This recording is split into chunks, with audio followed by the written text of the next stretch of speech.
किसी high doses medicine खाऊंट कि अन्य कौन रोग पर मेडिसिन खाऊंट सबू तो से पाकस्थली भितर को जीव ता माध्यम किछि मेडिकेशन कारण आपणकर गैस्ट्राइटिस प्रोब्लेम हो पारे।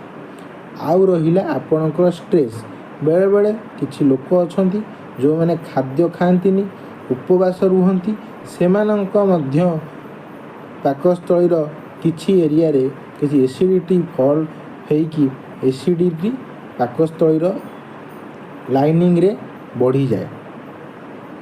ये थिला गैस्ट्राइटिस रो कारण जोठी आपणकर गैस भी होई पारे। तापर आसिला आपणकर पेप्टिक अल्सर ये रोगटी मध्य आपण निश्चित रूपे जानिथिबे ना भी शुणिथिबे। पेप्टिक अल्सर माने एठी कोन होउची गोटे सोर डेवलप हबो जेमती गोटे थाए